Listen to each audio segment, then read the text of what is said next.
Okay, so the recording's in progress and we have some people coming in.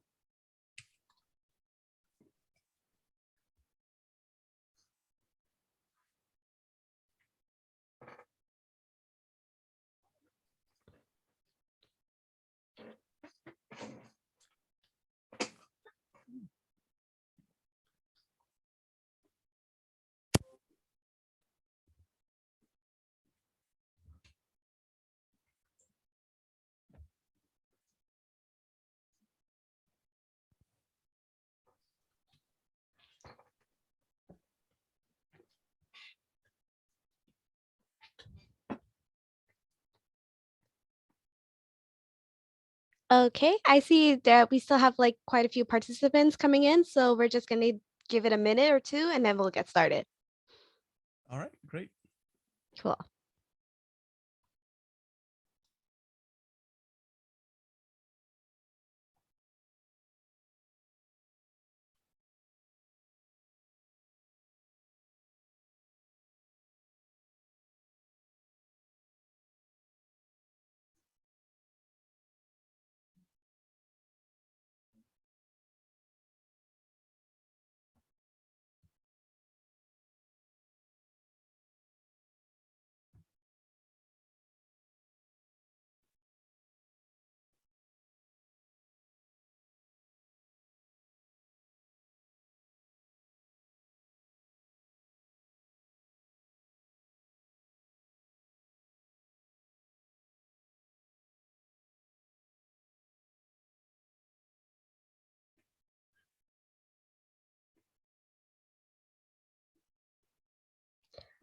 Okay, so I think we're 1 minute over. Barry, Ben, do you want me to go ahead and start? Yeah, okay. Okay, cool. So good evening, everyone. Happy Monday to you all. My name is Ashley Mangar, and I am the chair for the Academic Relations Committee. So tonight we have a great presentation about the cyber and informational dimensions of the Ukrainian war. So before we get started, we have a few housekeeping items. First things first, this presentation is being recorded, so all mics are being muted at this point. And if you have any questions, please use the Q&A chat feature that's in the bottom of your screen, and we will try to answer them as live for you. And we also have a Q&A session that comes right after this presentation, so we can answer your questions on that time as well. So without further ado, without taking too much time, I will pass my mic over to my colleagues, Ben Dinkin and Benjamin Dinkin, who will now deliver today's presentation. So Ben, Barry, thank you for joining us today, and there you go. Thank you for having us. Thank Hello, you, everybody, for being here. I'm going to go ahead and share my screen. Can we see that? Yes, we can. All right, great. So, as we said, today we're going to be talking about the cyber and informational elements of the Russo-Ukrainian war. We focused on this because I think it's something that's not getting as much attention as it might deserve, and there are some really interesting lessons to be learned in analyzing this conflict and looking forward.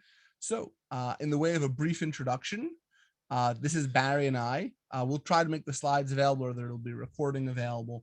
So you could take a look at our bios later, but we've worked in cyber policy for several years, looking at a lot of issues at the intersection of law, cyber conflict, and informational warfare as well.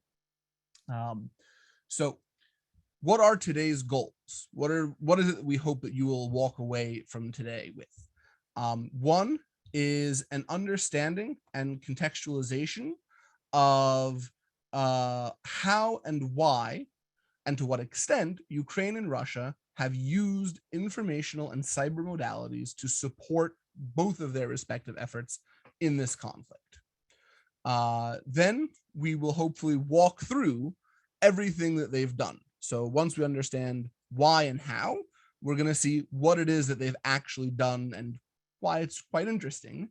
And then we'll be a little bit, we'll put on our prognosticator hat a little bit and look at how this might have implications for future conflicts, whether they be kinetic or confined to the informational or cyber domains. Here's our agenda. We're going to set the stage. We're going to do a little bit of a lesson on history.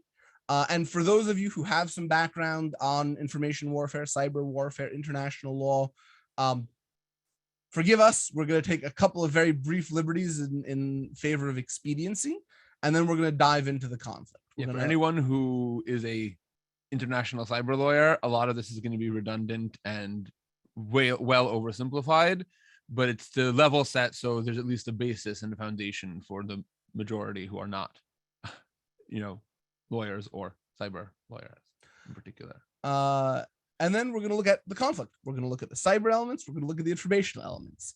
And then, as promised, we will look forward on what these implications are going forward. So let's set the stage.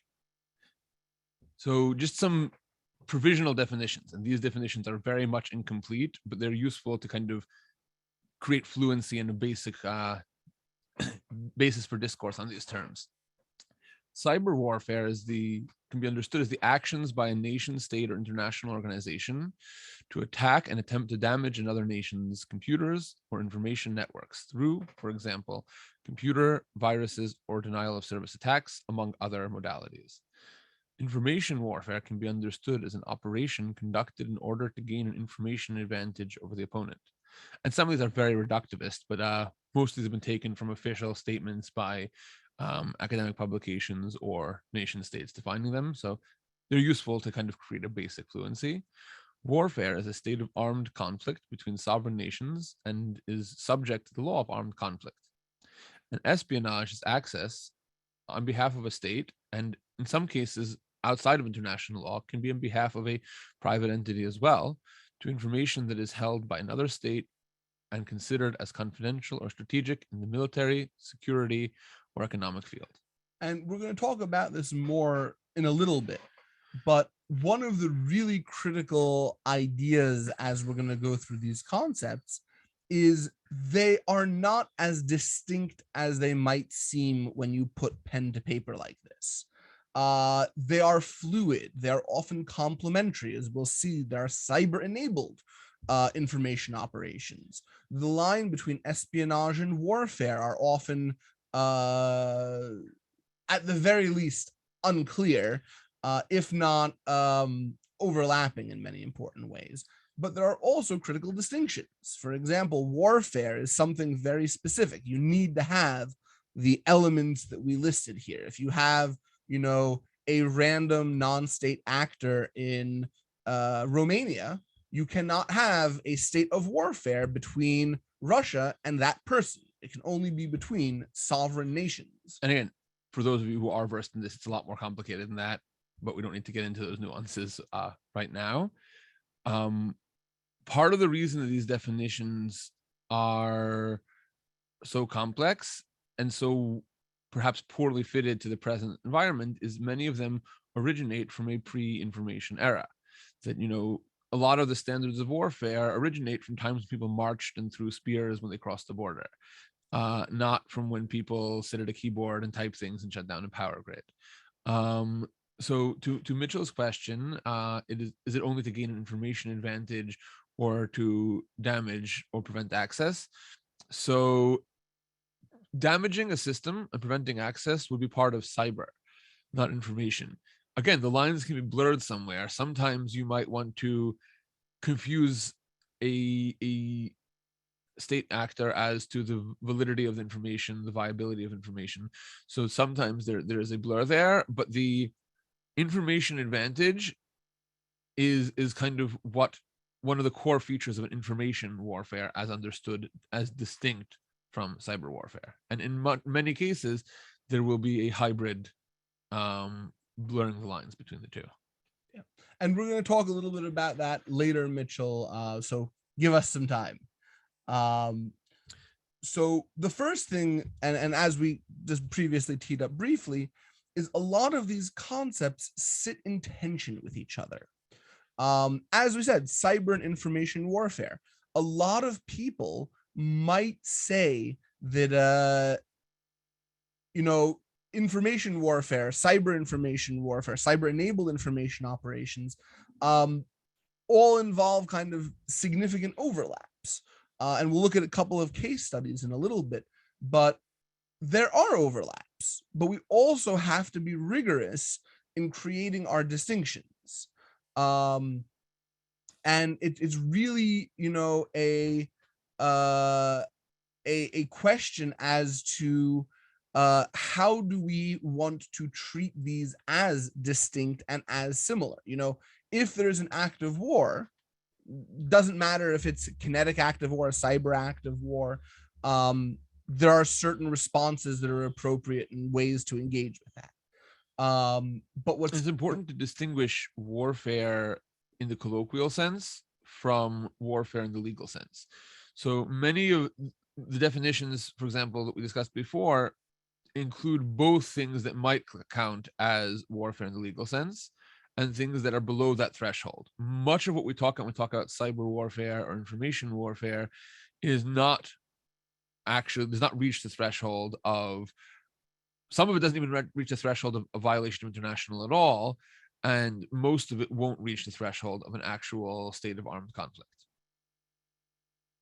And again, this comes back to the concept of these ideas. Not only our intention, we don't have a whole lot of experience with them. As we'll see that, in traditional warfare, we've had,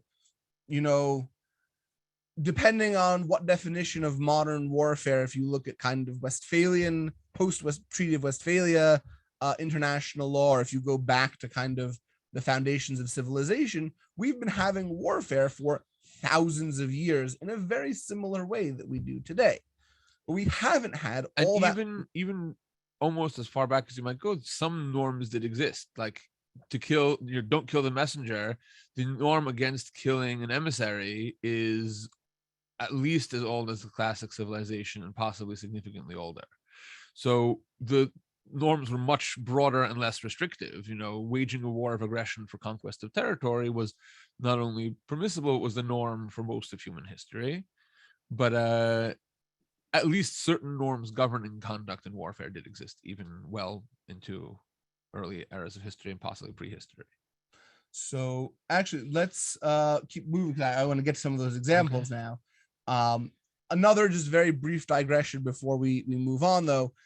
These are a couple of really key principles of international law that may be relevant as we look forward to how cyber and how information warfare are conducted. Principles of sovereignty, so national sovereignty, that's the kind of foundation of modern international law, the nation state as a sovereign. And pairing with that are violations of sovereignty. You can have an act of war, and we have, today, Article 2, Section 4 of the UN Charter on the prohibition of the use of force. But we also have things that are not at that level.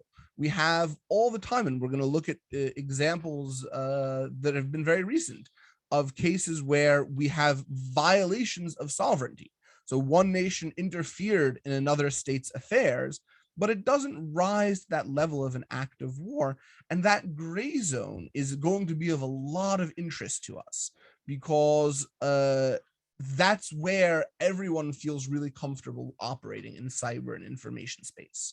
That in the Ukraine crisis, we're going to see much more in the realm of warfare, because we're not just at the gray zone. We're now clearly past a certain threshold. But even with that, still a lot of operations tend to be below that kind of critical war doctrine that gets nation states. So even if you're in a war, not every operation in that context would necessarily independently reach that threshold. To undertake an operation that meets that threshold, you need to be in a state of war for it to be legal and to be used only in a defensive capacity in that context. But much of the operations that we're undertaking, even in a state of war, won't actually reach the threshold where they independently would constitute a state of war. And the distinction between a state actor and a non-state actor is really essential under international law. Someone asked, when Anonymous acted on behalf of Ukraine, is that a contractor or an individual? So the question is, would the actions of a third party, when would the actions of a third party become attributable to a state actor? And that depends on the specific operation. So a non-state actor can undertake a series of operations, some of which are attributable to the state sponsor and some of which are not. In some cases, a third party actor could become essentially a de facto extension of the state, where everything they do becomes attributable to that state. I would argue that clearly in the case of Anonymous, with its significant pre-existing history and variety of operations outside of the context of the Ukrainian crisis presently, you would not be able to attribute all of Anonymous's activities to Ukraine as a nation state. But I think clearly some of the activities that undertook would meet the criteria of essentially being under the de facto command and control for certain purposes of the Ukrainian state, which we will see in more detail soon. We have some more content on that, so sit tight, Harriet. That's a mission question too. Fake, misleading news, information, and facts could absolutely be part of information warfare. And they may be even cyber enabled. So one of the things that we're going to see is there's not just a concept of cyber as hacking, information as information. We see this characteristic, and we're going to do a whole case study on this, on cyber enabled information operations that involve hacking, but not hacking just for the purpose of causing harm through the hack, but to gain access to information that can then be leaked tactically for the purposes of winning an information advantage.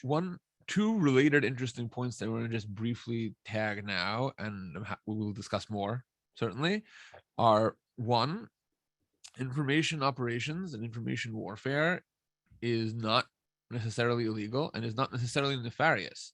So a related point is that information operations and information warfare is not always false, misleading, or fake news information. The promulgation and the propagation of true facts can be an essential part of information warfare. One example that we didn't end up putting in the presentation, but I think is just relevant to point out quickly, as a classic example, is when we, the United States, dropped nuclear bombs in Japan.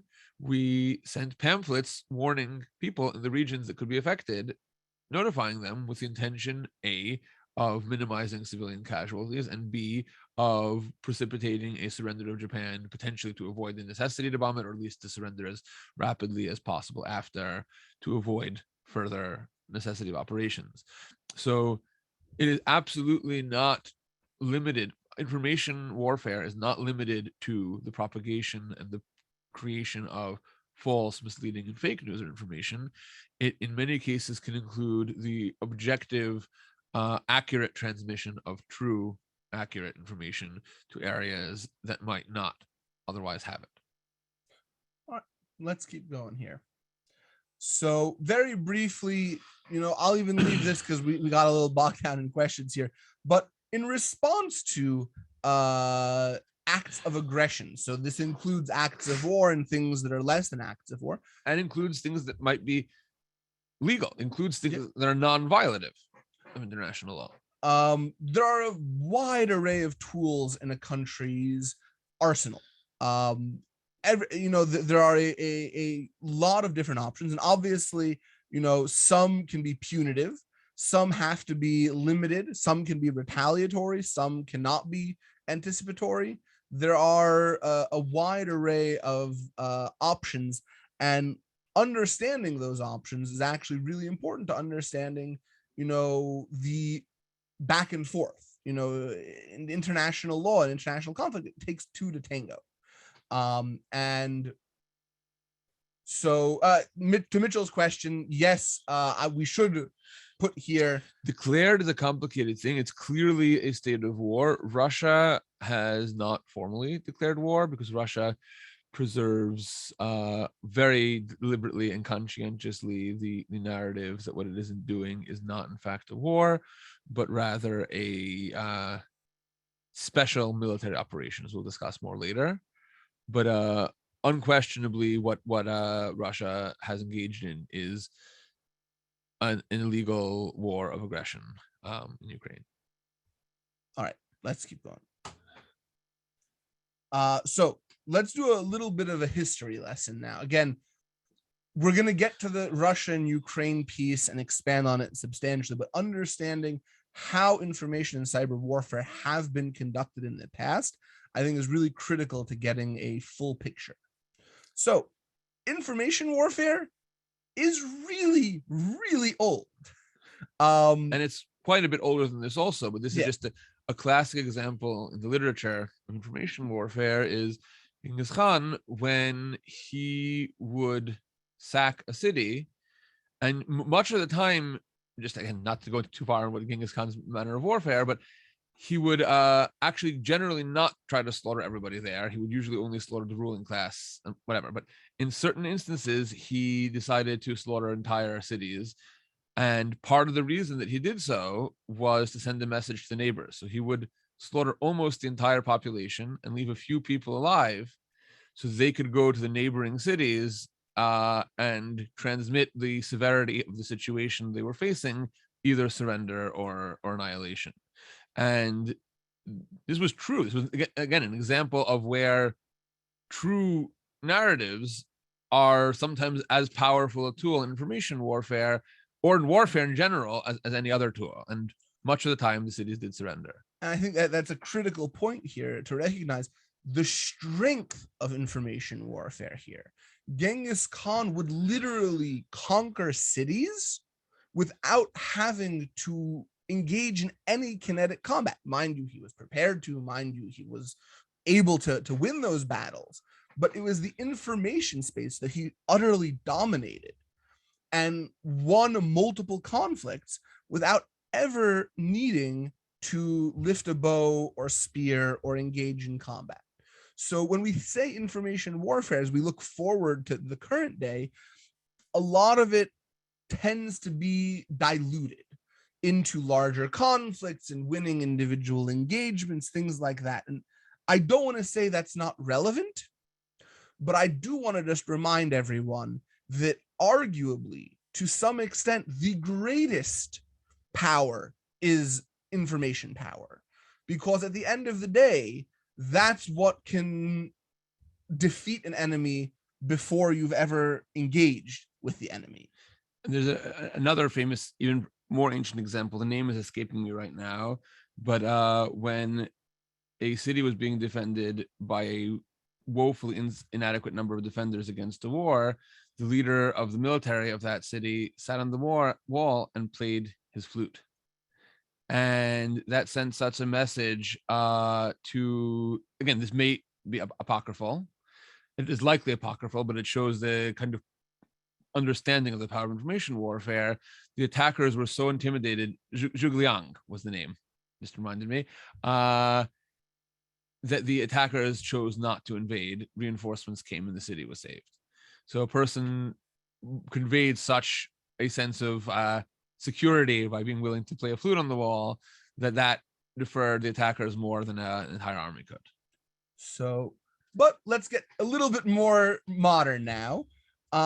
One of the places where information operations have been debated and discussed almost ad nauseum, though I think there's a lot of really important discourse to be had there, are elections. And the next case study we have is the 2016 presidential election. But before we get there, we have to recognize that this has been happening for a long time. And the 1940 presidential election is a perfect example. To set the scene, Nazi Germany is rampaging through Europe. The US is in an immensely contested election, in the midst of an immensely contested election. FDR is a proclaimed interventionist who wants to send resources, aid, wants lend-lease to Europe, and wants to help stand against Nazi Germany. And Wendell Willkie is an ardent isolationist. So again, this is very much oversimplifying it. Both of them were much more nuanced. Willkie ended up being a very strong supporter of the U.S. involvement in World War II, and many people say was an essential ingredient in America's involvement in ultimate victory in World War II. And FDR actually ended up being far less interventionist during the election cycle than he. After the election, he led very successfully the United States war effort in World War II. But in the election itself, he actually took a much more nuanced position. So, but the general perception was that FDR would intervene in Europe and that Wilkie would not. So, and both the UK, who was the kind of, leader of the Western forces in Europe, and Nazi Germany spent literally millions of dollars on trying to influence the outcome of the election. And they did everything. They bribed editors, they placed fake news articles in newspapers. They would forge documents and release them. And that I literally have from March 1940, that there was a whole discourse on whether or not a certain set of documents, whether or not the US encouraged Poland to invade Germany preemptively, were true or not. And it was, gallons of ink were spilled by respective newspapers on whether or not these documents were real, whether or not it means that FDR is going to go crazy in interventionism. And this discourse should sound quite similar to a lot of your ears, maybe in different kinds of conflicts, as to some more modern conversations around presidential elections. But, this is just a tremendously clean example. We have two sides, very narrow issue, trying to influence the outcome of an election. And forgive us for our humor, but don't call it a comeback. The playbook was there. Russia did the exact same thing in 2016, but this time, instead of just having, newspaper editors on the payroll, instead of doing it in kind of analog, they brought it into the digital realm. And we're not going to do a whole exegesis on this. If anyone wants to learn more about it, would love to talk about the 2016 presidential election. But this was one of the first times we saw real cyber-enabled information operations. There was a hack. Russian military intelligence and also the FSB, that's a whole nother story. That's actually part of how we detected that it was Russia. The conflict between different agencies trying to reach the same target was an unusual phenomenon among the advanced cyber capable countries. But the interesting thing was not that hack against the DNC. That was a really kind of not super sophisticated, not really interesting thing that didn't have a whole lot of impact. It didn't disrupt DNC operations. It didn't, steal massive troves of highly confidential PII. What they did do was steal emails, confidential communications. And they took that information and then went to sources, and you can debate what those sources were, and leaked it. And all this information en masse, indiscriminately, with the purpose of embarrassing the DNC and weakening the Democratic Party. And this was part of a broader campaign to interfere in the election. And again, it's important to note, if they actually, let's say, hacked an election system and changed the numbers, that would be a very different standard. If they only breached the DNC systems and didn't targetedly leak the information, that would not be a violation of international law at all, as a matter of fact.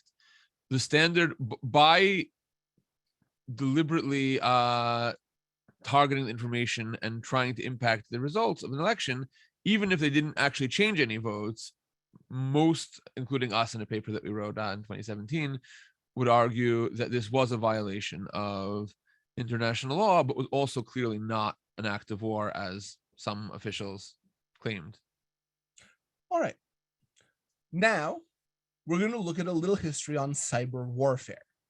Again, we want to see the evolution in tactics to see exactly why and how Ukraine, the Russia-Ukraine conflict is shaking out the way that it has.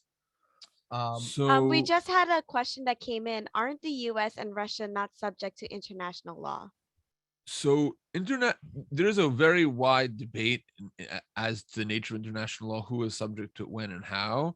The short answer is every nation state is bound by and subject to binding international law. The longer answer is,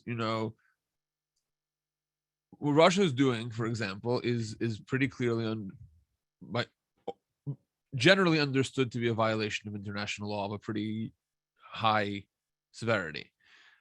What modalities can be used to enforce that? So on the not to get too far into this, but the short answer is the main binding institution that was oriented towards trying to make international law more enforceable in the post-World War II era was the UN Security Council. And for many reasons that I'm happy to discuss more after in the Q&A section, but I don't want to get into too far now, each of the 5 victorious Allied powers in the World War II era got a veto in the Security Council. So Russia, the United States, France, Britain, and China each have the ability to veto any decision of the Security Council. So a lot of the modalities that would most effectively, in principle, be able to enforce international law are stymied. But that does not mean there isn't that nations are not subject to it, and that does not mean that there are not still a wide variety and menu of abilities and modalities that can be used to try to hold nations responsible under international law. So the short answer is US and Russia are absolutely bound by international law, but enforcing it is not easy. Yeah. Again, one thing just to leave with you, that I hope you leave with, is that cyber and information warfare are old. One example is Caesar ciphers. Now, this is probably a little bit more in the world of encryption rather than direct kind of cyber, since we didn't really have computers. But since we've had encryption, people are trying to decrypt. Yeah. So Caesar famously used ciphers on all of his correspondence related to affairs of state and military. And it was a very simple cryptographic algorithm, but it was there, and people tried to break it, and there was work done to systematically break ciphers. And if you were able to, you would have a significant advantage in a conflict. So again, not to spend too much time here, but just want to heal everything that we're talking about in a broader historical context. And the Enigma machine in 1939 in World War II era could be a more relevant to today's concepts. It was a very sophisticated encryption machine used to encrypt sensitive diplomatic and military communications. It was actually first cracked by the Polish Cipher Bureau, but their modality was so slow and ineffectual that it couldn't broadly and generally be used. When Alan Turing and his team at the British GCHQ, which was at the time called GCNCS, their code breakers, was able to find a better decryption modality for the Enigma code. It enabled the West to develop, the Allies to develop an informational advantage over the Germans that may have shortened the war by some estimates by as much as 2 years and potentially saved as many as 14 million lives. So cyber and information warfare are not new, and they were consequential going quite far back. The advantage that could be obtained by informational asymmetry, particularly one that the other side wasn't aware of, dramatically could shift the tides of war. But let's get a little bit more into what you might think of when you traditionally think of cyber warfare. That's something along the lines of Russia's invasion of Georgia. Now, this was a kinetic invasion, but prior to the kinetic invasion, Russia launched a series of disruptive and destructive cyber attacks that were designed to take critical government services and information flows offline, rerouting traffic so that they could control the flow of information to Georgian citizens, and leave them in a difficult and problematic position that would soften them for a kinetic incursion, which is exactly what happened. It was and likely did significantly diminish the ability of Georgian military to effectively operate in that conflict. It's a little remembered conflict because it happened so quickly. Part of it was quickly. Part of it was that it was fairly low rate of bloodshed, and the status quo post hoc was the same as the status quo ante. That not much changed. And there are a lot of reasons why, but the details are not relevant for this discussion. So let's now turn our attention to the actual conflict. Now, before we talk about the cyber and informational elements, let's just talk a little bit about the conflict itself. So a lot of people, when they think of the Russo-Ukrainian war, are thinking of the past 2 months. And that's for good reason, because it dramatically escalated. But from at least Ukraine's perspective, the Russo-Ukrainian war started in 2014 and has been going on the entire time since then. In 2014, Russia used a really novel form of plausible deniability that was colloquially known as little green men. They had forces that some of the forces were actually indigenous pro-Russian separatists. Some of the forces were Russian personnel not wearing Russian uniforms and pretending to be otherwise. And that gave adequate plausible deniability to Russia that they could credibly claim that their de facto invasion of Crimea and parts of the Donbass region was not an actual Russian operation, but was an entirely indigenous uprising that was given ex post facto very limited support by Russia. The general intelligence consensus is that the little green men narrative is correct, but Russia's sophistication, nuance, and deftness was such that it was a credible, plausible deniability that Russia was the actual initiator of what went on. Russia annexed and essentially has complete control over the Crimea, with no real conflict there, because A, Crimea was generally a very pro-Russian area, and B, the minority that was pro-Ukrainian fled in 2014, soon after the initial Russian invasion. Crimea is now annexed by Russia, and from Russia's perspective is part of Russia, and from the West's perspective is illegally occupied Ukrainian territory. Under the West perspective, international law that, to my knowledge, no, I don't think I'm not sure about this. No country that I can think of recognized Russia's illegal annexation of Crimea, except for a few pseudo countries that were other Russian breakaway regions. The Donbass conflict, however, has been on and off for the entire 8 years. Unlike Crimea, where there was limited bloodshed and minimal casualties, the Donbass region saw two separate portions of the territory break away into separate breakaway republics, the Donetsk Republic and the Luhansk Republic. And they have been fighting constantly with the Ukrainian forces. And between 2014 and January 2022, over 14,000 casualties were experienced through the war. So Ukraine has seen this as an ongoing, constant war between them and Russia-led forces that are the majority of the actual soldiers in the Donbass on the Russian side are indigenous Russian-speaking Ukrainian citizens who are Russian separatists, but they are generally led by Russian officers and backed by Moscow. All right. That just, I think we covered everything there. Do we want to expand anything on the current conflict? I think, but maybe we do it in the context of the information aspects. All right, fine. All right, so now let's get into the current conflict. So as Barry points out, this is actually, a somewhat old war, dating back 2014. But what we're going to start with is there, and we're going to move forward kind of at relevant programmatic points.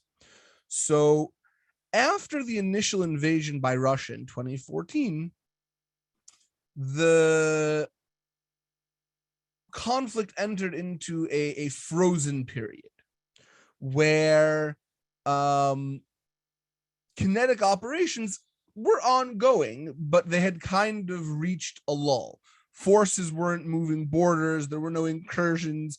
there was some shelling and attacks, but they were kind of predictable, and I'm not trying to dismiss them. They were bad, but they were not the same thing as kind of an active hot conflict. Almost certainly more people died in the past 2 months of the renewed hostilities than the entire 8 years of the initial hostilities. Yeah. So with a limitation on kinetic activity, both sides moved to alternative tactics. Specifically, they picked up the cyber mantle and started trying to do other kinds of attacks. So, for example, a Russian APT group called Sandworm used the black energy malware, maybe using some terms imprecisely here, forgive me, but they attacked the Ukrainian power grid. 230,000 people were left without power for hours, and indiscriminately large swaths of the nation, critical cities. And this was, to my knowledge, the first ever publicly reported compromise of a power grid at national scale, not in the wild, yeah. Not hypothetical, not hypothesized, where it actually was a large scale successful attack on a national power grid. And then, some years later in 2017, NotPetya reared its head, and I'm sure some of you had to deal with this headache. Hopefully your businesses weren't meaningfully affected by it, but a whole lot were. Merck, Maersk, FedEx, publicly traded companies, internationally renowned professional services firms were literally shut down for days, in some cases even weeks, as a result of the collateral damage from the NotPetya ransomware attack. And that's a critical concept here, collateral damage. That this started as an attack against Ukrainian businesses, specifically I think it was tax preparers during tax season in Ukraine.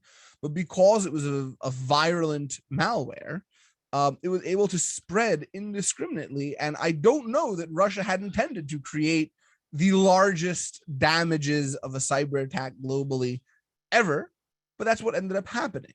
One of the things that we're going to talk about is that cyber has this uncanny ability sometimes to not be all that precise. It's kind of, it runs the risk of being... It's hard to contain once it's in the wild. And, not to leave Ukraine out of the picture from this frozen conflict period, there was an entity, the Ukrainian Cyber Alliance, that was able to successfully compromise a leading kind of Russian intelligence community member and advisor to Putin, and a relevant person in Russian politics. They compromised his emails and were able to tactically leak, I think, thousands of confidential communications that both embarrassed him and the Kremlin, as well as caused kind of a damage to the informational asymmetries present. So, this is a period that was marked by kind of back and forth conflict. I think Russia definitely was the larger player here, but Ukraine was an active participant too. Cyber is definitely seen as something of an equalizing force between nations in a way that, Ukraine didn't really have the kinetic power to meet Russia the same way they were able to in cyberspace. One other relevant point is to compare the different doctrinal role of cyber modalities in the Russian invasion of Georgia, where it was kind of a pre-invasion primarily modality, although that was a very short conflict, so we don't know what other roles it may have had in a bigger Russian concept of operations, and the Ukrainian incident, where it was largely a post-invasion modality, that before the power grid attacks, before the NotPetya, Russia had already fully annexed Crimea and largely drew armistice lines in the Donbass region around Donetsk and Luhansk. So the doctrinal role, perhaps, again, there's very little actual data, so it's hard to tell, but it might be that there is a evolution in the Russian doctrine in the space. So now let's turn to a little bit more recently. in the run-up to the invasion. So this is now in the weeks and days leading up to the Russian invasion of Ukraine in 2022. Russia took a very similar tactic to what they did in Georgia. They launched distributed denial of service attacks against government websites. They deployed malware that was designed not to be ransomware, that looked like ransomware, but it was actually a wiper malware targeting potentially critical infrastructure, among The other difference things. between ransomware is generally profit motivated and preserves the data in a decryptable format. Wiper malware destroys the data and is only relevant in a geopolitical context. I guess there are conceptually theoretical possibilities to use it in a criminal profit motivated context, but in this case was clearly used in a geopolitical context. And for example, Viasat is a very large manufacturer of satellite communication modems. Thousands of their modems were affected by this wiper malware, and they were taken offline fully, hard stop. And that's critical lines of communication. And it didn't just affect Ukrainians. It actually, again, spilled over to a more global context. But while I think that Ukraine was relatively resilient, and we'll talk about why and how. But the wiper malware was a very potentially impactful tool in the Russian arsenal. And then lastly, just, to be clear here, this is not just Russia attacking Ukraine. Ukraine, or those affiliated with Ukraine, took down several Russian government websites in a very similar fashion.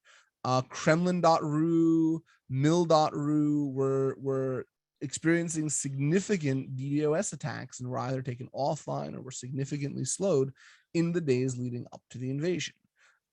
This was a very hot space on both sides, trying to create and wreak chaos for each respective party. But now, I think there's an important question that we have to address. That if you were to ask someone in the middle of February, what would be one of the most significant areas of conflict in the Russia-Ukraine war, potentially, they would tell you cyber. If you go look on the news in the weeks leading up to the invasion, if you followed any of cybersecurity stories, everyone was calling on cyber to be the big battlefield here. Russia was gonna go crazy, and to a certain extent that's true, and Shields Up is still fully valid. We'll talk about that in a little bit. But this hasn't really been known as, in the public discourse, a cyber conflict. It's much more a kinetic conflict. We're talking about tanks on roads outside Kiev, not about servers taken offline. And why is that? And I think there's really two general lines of answer. We have some on the screen here, but the two lines of answer are: one, Russian priorities bent against the use of cyber modalities for certain reasons. And two, I think Ukraine was much more resilient, and they were prepared, and they had strong support in combating these threats. And those two factors kind of led together to really, I don't want to say take cyber out of the equation, because it still might be in the equation. Clearly, it was and will continue to be, but limited the impact of cyber on the contours of the conflict. In terms of the Russian concept of operations here, Russia conceived, according to most reports and most kind of intelligence that is available publicly, of the Ukrainian invasion as a short-term rapid decapitation process that would last a few days, lead to Russia replacing the Ukrainian government with a Russian-backed puppet regime and leaving. So one aspect of this is they were hesitant to destroy too much infrastructure because that would make it harder to actually have a publicly accepted Russia-backed puppet regime, could risk broader escalation involving third-party nation states and private sector, and was unnecessary to their kind of conception of how things would go and what their mission as they conceived of it was. A relevant point here is that, unlike it's often depicted on television, cyber is not some guy sitting for a few hours at a keyboard furiously clicking and somehow getting in. Most of the time, unless they're willing to use kind of certain very reserved 0 days and things like that, cyber requires an extended multi-month ground laying process to get into the targets. And Russia's conception of their war aims and the process that would lead to there, as is publicly reported at least, was such that this was not a relevant or necessary portion, and they did not need to take down infrastructure. They did not need to take down the grid. And once their initial kind of plan of invasion fell apart, meeting the resistance, it was very hard. It would be very hard to, at that point, start a focus on cyber and actually really get up to full speed. The second, and at least as relevant aspect, is much greater Ukrainian resilience supported by the West. That there is tremendous information sharing. There is public-private partnership between private companies in Ukraine and in the West supporting Ukrainian cyber efforts, defensively at least, openly, and potentially offensively as well. But one of the most, we have slides there, right? So is the U.S. process doctrine of defending forward.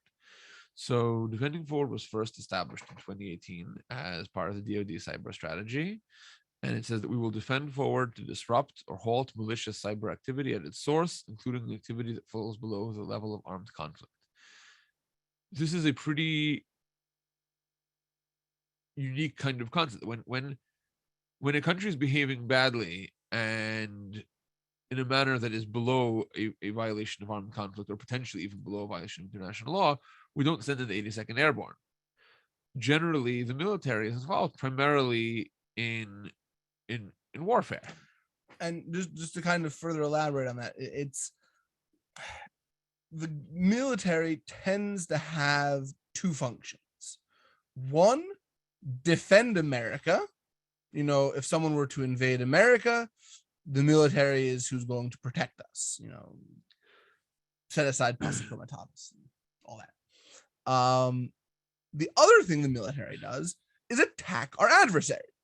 You know, you send in the SEALs to go do something. But it's a very weird concept. What the DoD is basically saying is, we are going to send what would otherwise be our defensive forces beyond the bounds of America so that we can defend our space, not in our space, but we can defend our space before our adversary has had a chance to launch an attack. Space is what they're doing. So it's not that they're defending it by finding information and bolstering our defenses. They're finding it by actually degrading the capabilities of aggressors. And that's a really fundamental doctrinal shift. It was very controversial. But many, although not all, are very positive about the results and the improved cyber ecosystem that exists around it. And the Ukraine conflict might be one of the first instances where it has been succeeding. There is no public confirmation that this is the case. There is public confirmation of DoD cooperation with Ukraine in a defensive context, information sharing context, which is very important and essential. But in terms of defending forward, there is a pretty broad sense in the cybersecurity community, although obviously not confirmed as of now by the state, that the U.S. Cyber Command is actually actively degrading Russian capabilities to mitigate their ability to use cyber as most effectively as a modality in Ukraine. We'll see if this holds true. We'll see if there are certainly other factors that led to it.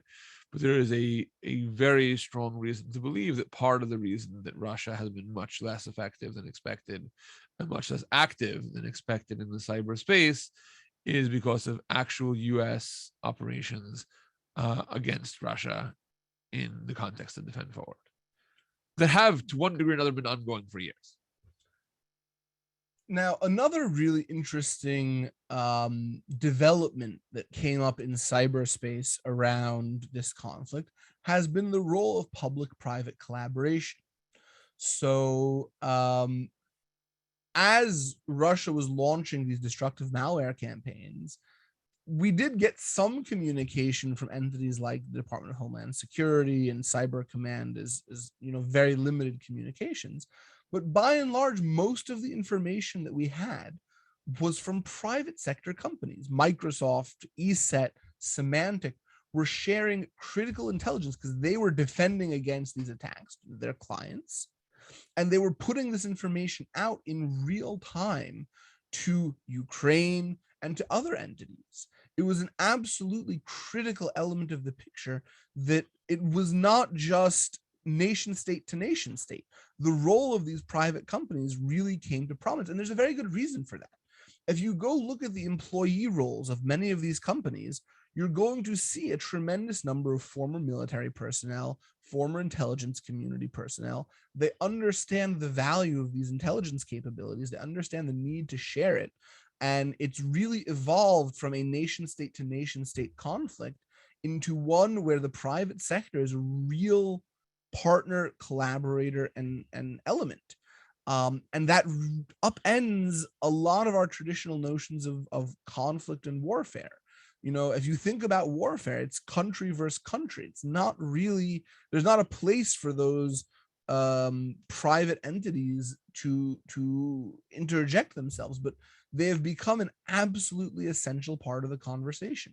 Not necessarily offensively, that's still the domain of the sovereign, but defensively, but in terms of addressing, identifying, and degrading adversary abilities to act and limiting the threat surface and responding to attacks, the private sector plays potentially even a larger role in widespread cyber conflict.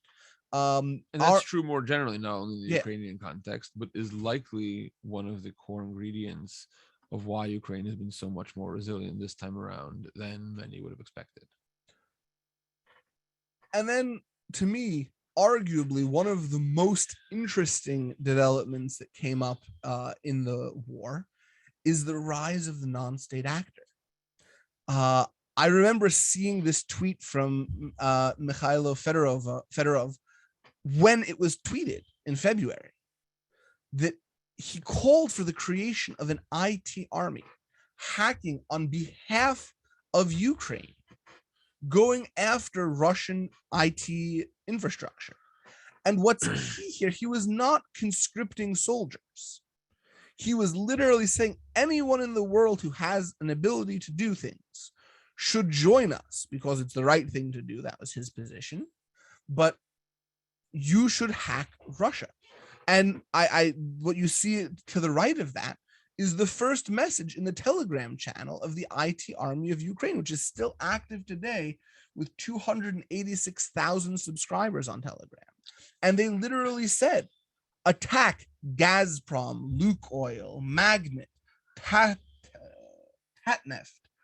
You can read the list yourself, but they broke down critical elements of the Russian economy, of the Russian infrastructure, and said, go after these, DDoS them, compromise them, whatever you, task one, we encourage you to use any vectors of cyber and DDoS attacks on these resources. That is just mind-blowing. And the really difficult thing comes when we have to think, how do we treat these people? These people who act in direct response to this call, clearly their actions are attributable to the state. if somebody is actively involved and is actively being commanded and interacting with them, they might even become a state actor. So even if they're not, even if they're just see this and do it in response, that would very likely be enough to make their actions attributable to the state under international law. So to have no restrictions on what modalities they could use, on how they execute it, could in some instances lead to potentially troubling consequences under international law. It could also lead, by the way, to very severe consequences for the actors. US doesn't have a morality exception to the CFAA. If you're hacking for a really good reason to protect people from war crimes, maybe the prosecutors will choose not to prosecute you, but you very clearly violated the CFAA. If you're a US citizen and you decide that you want to join the Ukrainian Territorial Defense Forces, get on a plane, go to Ukraine, put on a uniform, take a gun, start fighting Russians, you have almost certainly not violated any law. You are now a Ukrainian soldier, and that is generally legal under the law of most. There are some nation states prohibit serving in foreign armed forces. We don't generally prohibit that, except in certain contexts, which generally don't apply here. So some countries are actively helping their citizens. Britain actively is supporting British citizens who want to help Ukraine by serving in their territorial defense forces. Before we go there, but if instead of that, you sit on your computer and hack Gazprom, you have clearly violated US federal law and state law. And there is a real chance that you might be prosecuted, even if you don't go overboard and blow up any stations or anything. Let's not even talk about the American prosecution angle. If you don't think Russia is trying to monitor everyone who's joined the IT army of Ukraine and is having some kind of a master list, when this conflict is done 5 years from now, hopefully, those names are still going to be in the Russian law enforcement community, the Russian intelligence community. And if you want to take your holiday to Moscow, you're going to be prosecuted. It's we'll get to that one later, but there's a real chance for significant long-term unintended consequences. And the last element that I just want to flag for this is the notion of escalation. So let's say I'm actually a really good hacker and I decide I want to cause real chaos and I deploy a wiper malware to Sberbank, one of the largest banks in Russia, and I just destroy all of Sberbank's infrastructure, backups too. Russia is not going to take kindly to that. And that can significantly escalate the conflict. Will they attack Ukraine? Will they attack the country that I'm in? Will they attack everybody? I don't know. But one thing I do know is that was not a carefully considered action of a nation state. That was someone who is given a license and is going to do things that, or potentially do things that can have significant ramifications to the conflict without any actual oversight from a nation state involved or even peripherally involved in the conflict. But the level of oversight is irrelevant. They are clearly attributable to the Ukrainian state actions that are taken under these directives.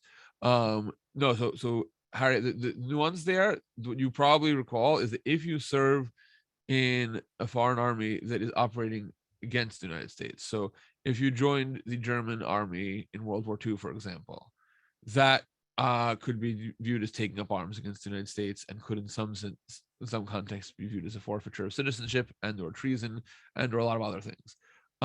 Joining an allied army, I know several people who have served in several foreign armies while they were US citizens, and that's as long as they're allies of the United States, Israel, South Korea, United Kingdom, so on.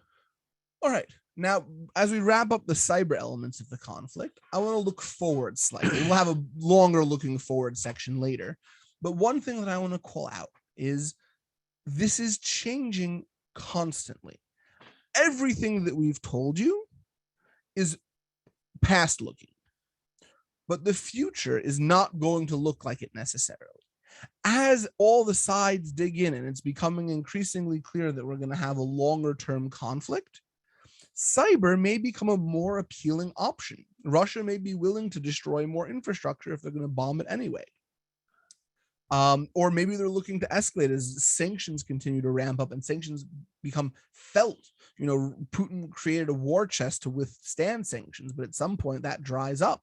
And when you start feeling pain, you will lash out. And a significant portion of it has been frozen by sanctions, by the way. So, as things evolve, and we right now have the discourse on it, that the intelligence community and Department of Homeland Security has put out a call for shields up. That the U.S. must be ready, the private sector must be ready for this conflict to spill over into the United States. And whether it be targeted, whether it be extraneous spillover, we cannot just sit on previously done, doctrine. It will change. In what direction, we're not 100% certain. How will it evolve? We can't tell you. But it is evolving, and in all likelihood, cyber will have an increased prominence over the next months. But here, I know we're running slightly low on time, so I want to make sure that we get ample time for Q&A. So let's turn to the information elements of the conflict. What you're looking at here is the DoD manual on information operations. This is literally cribbed directly from it, JP 313. Now, for anyone here who has served in the DoD, military, or adjacent to that, will be familiar with pictures like this. And excuse us for oversimplifying.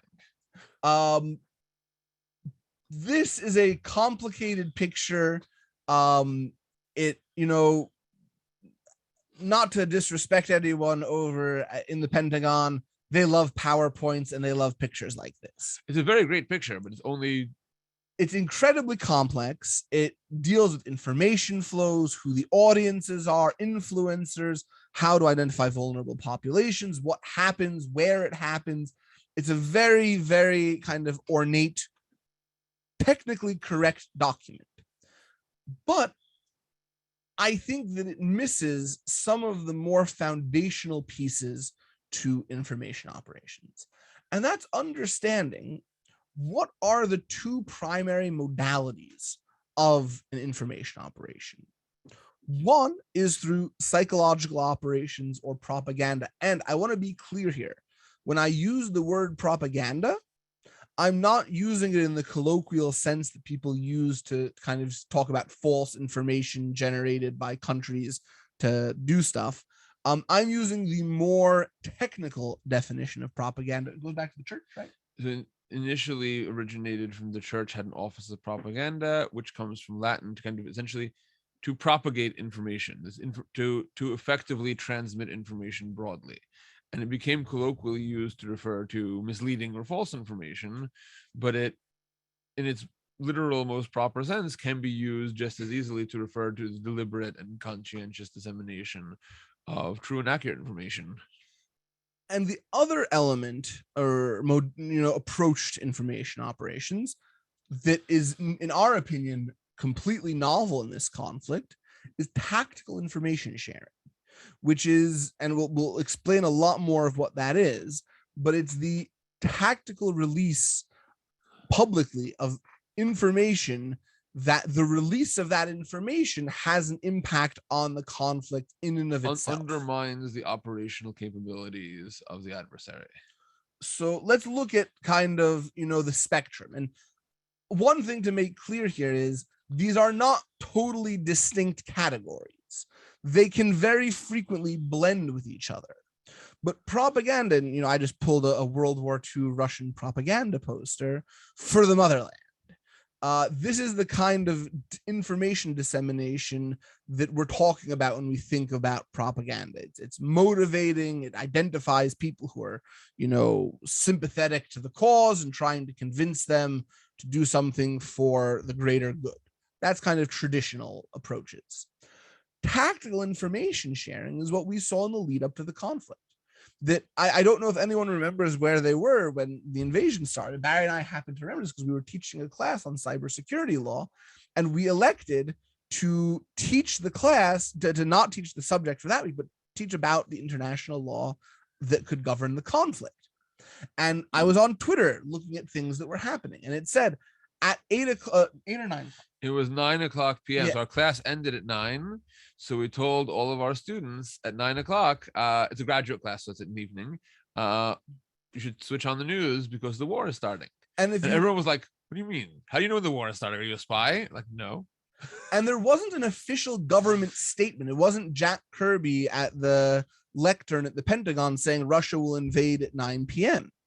But what happened was that information was tactically leaked by Western powers, whether it be the UK, whether it be the US, and it was disseminated widely on platforms like Twitter. And it did two things. One, it called out Russia for, what they were going to do and made it clear that this was an active invasion. You couldn't really have a pretext or some kind of denazification campaign. It was a clear invasion. Compare this one, let's say, to the Georgia instance. There is still a lot of debate as to who actually started the Georgia war, who fired the first shots, who was the aggressor. Some people really think that it actually wasn't Russia, but a lot of people, particularly in retrospect, think that it was Russia's ability to obfuscate the operational elements to make it ambiguous who was the aggressor. The same thing in Crimea. Russia still claims, and to a degree, it's not totally false, that it was an indigenous uprising. There was an indigenous uprising. It was probably commanded and led from the Kremlin, but there was an actual indigenous uprising.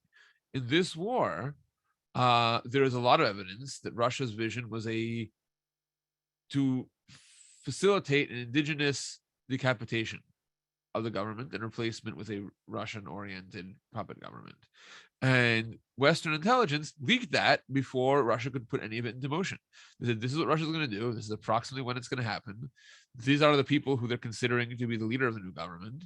And in doing so, it became virtually impossible for Russia to effectively have plausible deniability and strategic ambiguity as to what was going on. And the second thing that it did that is a little bit more subtle, but arguably much more powerful, is it lent credibility to those vapors of information. You can't point to a spokesperson saying this will happen.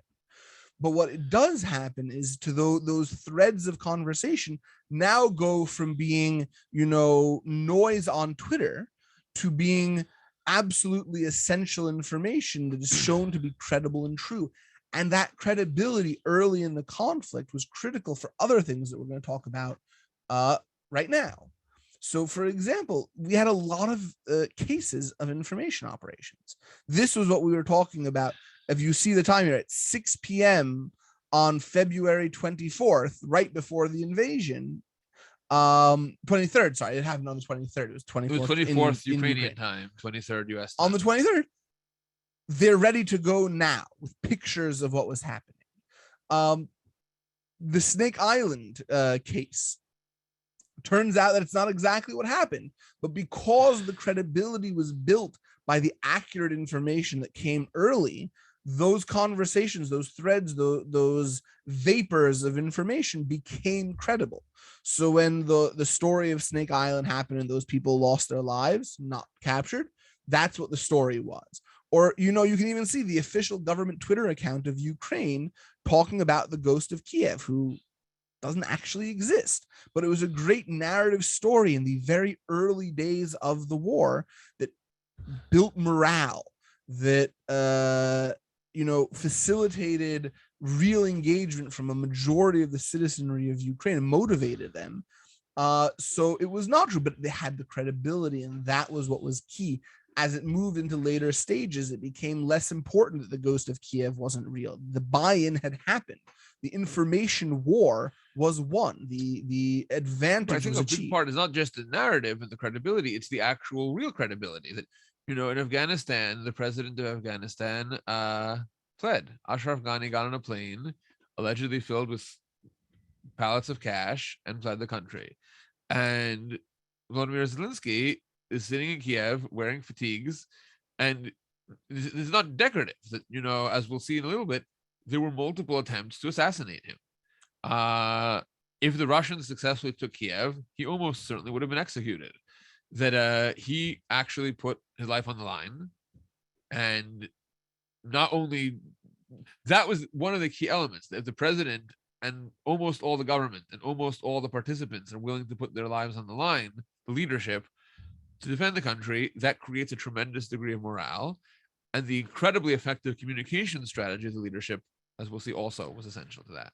And seeing a president instead of in a suit and tie in kind of fatigues and camo, and parliament members, the new essential accessory of a Ukrainian parliament member is an AK-47. That's a really transformative vision that bolsters morale tremendously.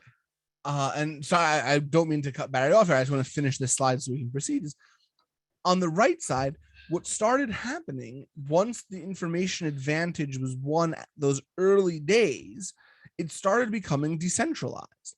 And I strongly recommend, if you haven't, take a look on Twitter, for example, the Ukrainian meme forces. This account has 163,000 followers.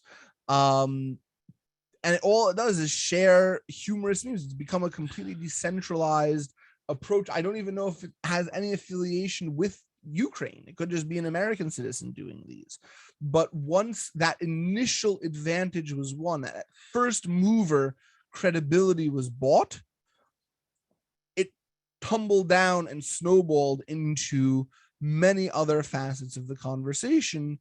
And it, the discourse online, the discourse in the information space was not about almost the Russian invasion. Yes, it was a little bit about the Russian invasion, but it was about the heroics of Ukraine. And yes, Barry points out there is some truth to those heroics. It's not all, the vapor, but it's a critical piece to realize that it starts moving from state apparatus to decentralized among the people, and they propagate it. And here's the picture that Barry was talking about, that here's 6 different parliaments that Zelensky directly addressed. An unprecedented aspect is most of the time when a government seeks help, it goes through conventional channels. The foreign minister contacts the foreign minister, the ambassador speaks, perhaps presidents speak, but it's generally done mostly behind the scenes from government to government. Zelensky had a uniquely effective strategy of communications where he's not just speaking to his own people, but he's speaking to the people in many of the leading Western nations. Here, he's speaking to the United States, Canada, Germany, France, Israel, UK. Italy. I'm not sure we have all these pictures, but he's spoken to most of the leading, Western countries, not just to the presidents or the prime ministers or the foreign ministers, but to the legislatures, to the parliaments, to the Congress, and by extension to the people. And he's not giving a canned speech. And many of the points are very overlapping, but each of the speeches was tailored to the specific history, culture, and values of the country. In the UK, he kind of paraphrased Shakespeare and Churchill. In Italy, he talked about Roman history. And that has been an incredibly effective way of building and solidifying support, not just speaking president to president, minister to minister, but leader to kind of the world community as a whole, to representatives of the people and to the people of the nations as a whole. So let's keep going. So one of the things that's really important, we're going to talk about success in a couple minutes, but one of the things that's really important is, what are the goals of an information operation? That in kinetic, the kinetic world is pretty straightforward. Kill more people, take more land, win this battle, whatever it might be. I know that those are a little bit more complicated than I'm presenting them as, but they're relatively straightforward. An information operation is much more kind of complicated. That some of the Ukrainian goals were boosting morale among citizens and soldiers, motivating people to come fight for them, whether it be expatriates or foreigners. And this is what Barry was just talking about, maintaining and growing foreign support. Ukraine lives or dies through foreign aid right now. Not just aid, the monetary and this material aid, but the intelligence sharing. Yeah. The Ukraine's ability to effectively engage Russia is significantly underwritten by intelligence sharing from the West. That the Ukrainians know where the Russians are operating, know when they're operating, know how they're operating. And part of that is they have reasonably sophisticated internal intelligence. Part of that is they have kind of almost complete insight because of the Western intelligence dominance. That, part of why Zelensky's alive now is because they knew exactly when and where the foreign assassination squads were coming to get him and were able to intercept him and kill them. We'll get to that momentarily. I just want to finish up here. And some of the Russian goals for the information operations were solidifying control of internal information flow. So Russia didn't really care about what the world thinks about it. They care about how are we able to control our citizens' information, preserving citizen morale, making sure that they were unaffected by the reporting around the world. Isolating Russia from international partners, I think, was an important piece here. That they did not want to have foreign information flowing into Russia. And then lastly, they wanted to continue to reinforce their narrative of protecting ethnic Russians, denazifying Ukraine, doing all those things. But let's break that down a little bit more. So some of the things that happen in traditional information operations, well, Ukraine attempted to influence and demoralize Russian soldiers. They set up a call line for mothers of Russian soldiers. They did a lot on social media around and part of that is through kindness. It wasn't just demoralized by the hopelessness, but it was regular Russian soldiers, when they're captured, are treated pretty well. Their mothers are able to speak to their families, so the families are able to call and try to find out what happened to soldiers they can't reach. Generally, with the exception of the assassination squads who've been treated very harshly, the Ukrainians have made an effort to treat Russian soldiers mercifully and well. And then you have the Russian attempts at laying its narrative for the Nazification of Ukraine, instilling fear in the Ukrainian population through their targeted bombings, a la Genghis Khan type reign of terror, bombing refugee corridors, civilian institutions, randomly bombing Lvov or other cities not in the direct conflict. And the Russian Nazification narrative, it sounds absurd to Western ears because it's very clear that a country with a Jewish president is not Nazi Germany. But in Russia, the Second World War is not called the Second World War for many reasons, partially because they wanted to de-emphasize the First World War, but it's called the Great Patriotic War. In Russia, that is still like people celebrate it every year. It's a holiday.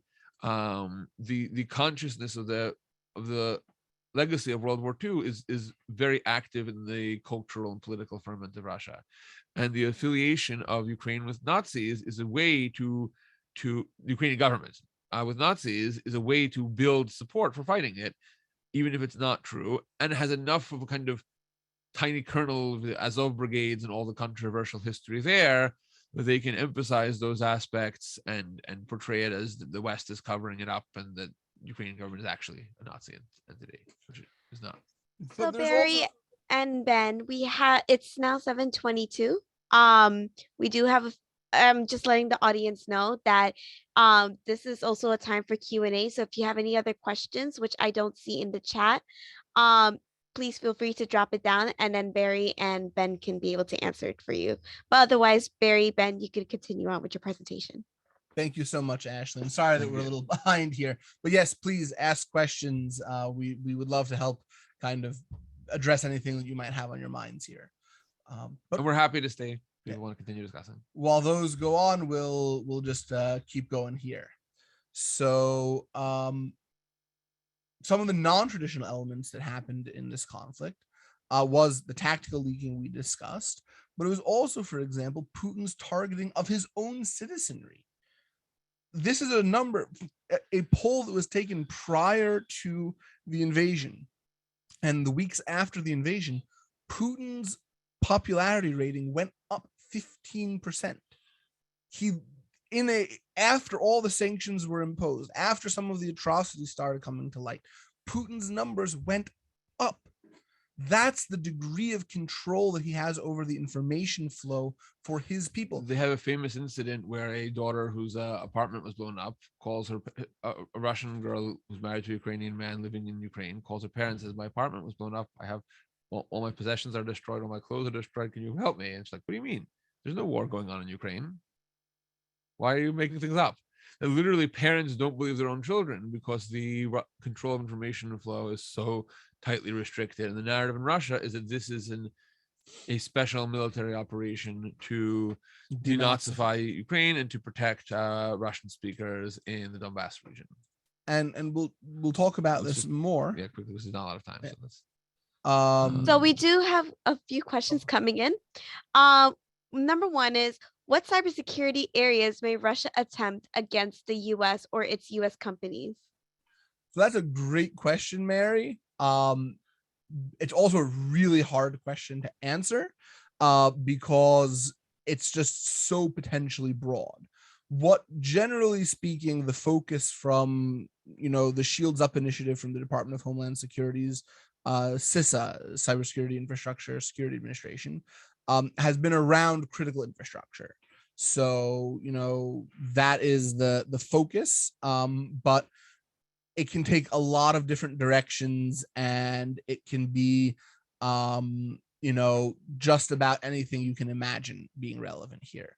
So it's a hard question to answer specifically, but critical infrastructure is probably a great hopping off point. And then I see there's another question here from I'm not sure who that is. Hema. Yes, so she says, do you credit Zelensky for the unprecedented unified support from the US and European countries to the point of some countries changing their long-standing policies? Also, do you think that the US is now over and no longer afraid of Russia blackmail of using tactical nuclear weapons? Those are great questions. So I think Zelensky deserves a tremendous amount of credit for building and maintaining foreign support. I think you can't make it unilaterally about one leader. I think his role is a sine qua non of Ukrainian success, but without a broader consensus of kind of shared values and visions, I think a big part of there was a whole view after the Cold War that traditional elements of history have ended. That land wars are a thing of the past. We don't need to worry about one country invading another country and try to get land. And I think a lot of countries are partially changing their perspective because, for the first time, depending on who you ask, some people would call the Yugoslavia war a war of conquest, but most people wouldn't. So many people would say this is the first instance of a land war of aggression for conquest in Europe since World War II. So some countries are changing their policy because their rationally conceived self-interests have profoundly evolved in light of what some people call the re-emergence of history, in reference to Fukuyama's famous paper, The End of History from the 90s. There's quite a few questions coming in, so here's one I'll of them. respond to a couple of them on nuclear weapons. So Yeah. the nuclear weapons are a real threat. That if Russia perceives itself as Russia's narrative was very smart for many reasons. One, it helped bolster internal popularity. Two, it helped among at least those who believe it, which is mostly the internal population, to portray Russia as the right side of history and doing the right thing. But it also creates a different threshold for victory. If Russia is able to successfully take control of all or most of Donbass and have a land bridge to Crimea, they can very plausibly, for internal consumption, claim victory. I think most of the rest of the world would not buy that, considering the amount of efforts expended around Kyiv and other parts west of the Donbass. But at least for internal consumption, they could plausibly declare victory. If they're unable to have a plausible basis of declaring victory for their internal audience, the extent of Russian aggression is hard to imagine, and that could potentially include the use of tactical nuclear weapons. So that is a concern that has to be brought in. It does not mean that we have to capitulate in any way to what Russia is doing, but it is a real risk that has to be accounted for. In terms of controlling Western nuclear weapons, that is the most kind of secure element of our critical infrastructure, and the general consensus is that it is probably impossible to hack it. So the next question that we have here, Barry, is, do you see a significant risk in the humanitarian space, that is NGOs working to support UA refugees, etc.? So I think there's two answers to that. One, I like to think no. I think most people tend to view NGOs as a little bit devoid from the conflict, and Russia generally would be looking to be more impactful in cyberspace. Like if they're going to do an offensive operation, they'd rather it be against, I don't know, a financial services institution than an NGO. With that being said, I think a lot of it depends on the NGO in particular. If it's someone who's on the ground helping people and focusing on that, I think they're not at a necessarily heightened risk level. But if it's an NGO that's doing advocacy work around raising awareness on issues and sharing critical intelligence on the ground, I think that they're probably at a slightly elevated risk because the information that they share may be relevant, and there might be a hope to mitigate that. So there are a few caveats to that question. And so one of the things, there's been clear kind of crimes against civilians, war crimes that have been going on at a very significant scale in Ukraine. That's not the same as targeting an NGO. That I think that the adverse publicity to Russia to target Western NGOs would be so bad that it would outweigh almost any plausible tactical or strategic advantage. You can't discount the possibility that an adverse instance could occur. That when you are doing crimes against civilians, NGOs could be caught up in it, but it's very likely there will not be any targeting of them. So we have two more questions, but it's already 7:30. If you guys have time, if we could stay like an extra 5 more minutes to answer these questions, and then we can wrap up today's session. So the first question is, based on the information you guys have access to, where do you see this conflict going? Will it continue to escalate, or is there an opportunity to get closer to the resolution? So I think that's a great wrap-up question generally. There are a lot of variables here. It's not entirely certain. It depends on what ends up happening in the next few weeks. But if in all likelihood, what it looks like is a protracted long conflict in the Donbass, with a new period of kind of frozen conflict, I don't see this kind of escalating into a large scale multinational kind of conflict. But what I do see is cyber and information modalities becoming more relevant.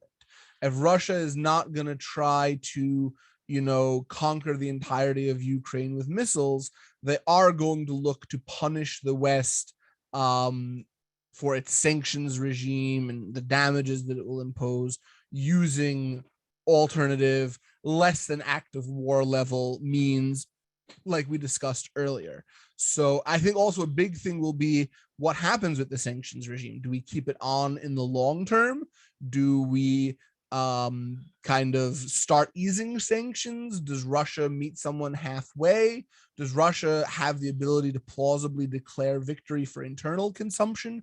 Does Russia go the way of North Korea and kind of fully isolate itself from the West and create its own economic systems, its own banking systems? A lot of big questions there, a lot of kind of geopolitical questions. Do India and China come in to help Russia and mitigate the pressures that it might feel that would force it to resort to more serious cyber modalities? I think I really see it a little differently. I think there are three core ways the conflict could evolve, and there are many variants of each of these and many other less likely possibilities. I think the most likely is that Russia will be able to take most or all of the Donbass region and successfully create a land bridge between Crimea and Donbass. If they do so, they will be able to plausibly declare victory for internal consumption, even though it will not be plausible for external consumption. I think at this point, Russia's information dominance internally is so complete that they're much more concerned about what's plausible for internal consumption than for external consumption. And if they're able to do this, I think the conflict could evolve either into a frozen conflict where essentially Russia illegally controls, either through a puppet state or through an annexation, much or all of the Donbass region. And freezes it similarly to how Crimea is frozen, South Ossetia, Nagorno-Karabakh, Transnistria. This is not a unique scenario. There are significant versions of the disputes, many of them where Russia's a party, many where it's not, North Cyprus. So that is a real possibility. And I think that's the best outcome in terms of bloodshed.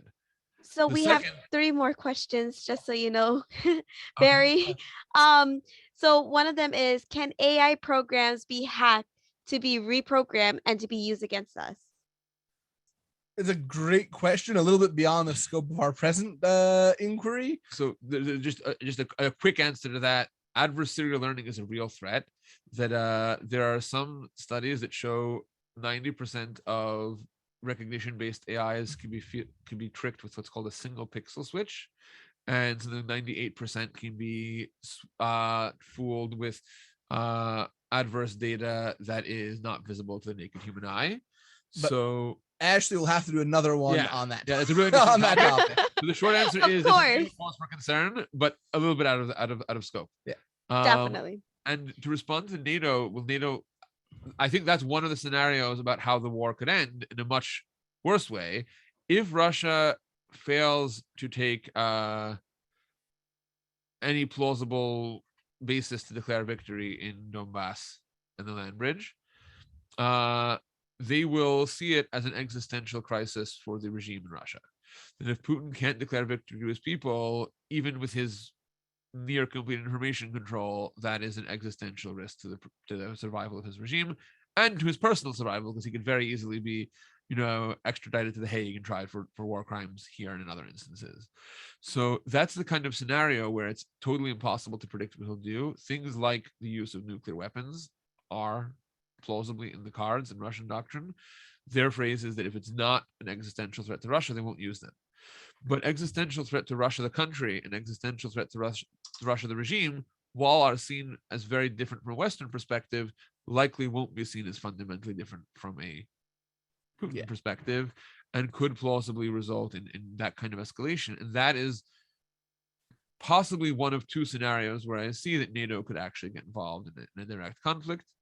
One is with the use of nuclear weapons, and 2 is where it spills over borders. If there is a longer war and Russia starts bombing Poland, for example. And also that answers the Randy's question in the chat is a similar answer. It's those are the kinds of scenarios that could let this conflict escalate into a multi-country conflict. I don't know of any specific red line. I think it's going to be really looked at on a case-by-case basis. We know of at least one red line. Yeah. Any Russian operations against NATO country will be met with Article 5. Yes. So if Russia starts bombing Poland, or if Russia starts bombing, Romania or Finland, if Finland joins, it will be an interesting thing to see if Russia tries to start up aggression against Finland and Sweden, in light of the very high likelihood that they will be attempting to join NATO in the next few months. But if they successfully join NATO and then Russia does some kind of military activities there, that would be a red line. And in my opinion, any use of nuclear weapons would be a red line as well. Yeah. Well, thank you very much, Barry and Ben. That's all the time we have today. Sorry that we ran over by 7 minutes, but I see a lot of feedback already that everybody enjoyed the presentation. We'll definitely think about having a round 2 to answer further questions. So thank you everyone for joining tonight's session, and I hope you had a great day and night. Thank you. Thank you all. And I agree with the person that it's unlikely. I think it's unlikely to escalate to a broader regional war. Yeah. All right. Thank you, everyone. Thank you, everybody. Thank you. And thank you, Ashley, for the incredible job hosting and moderating. It was fantastic. You're welcome. Thank you very much for doing the presentation for us. Thank you. It was great meeting you both. Bye. Bye.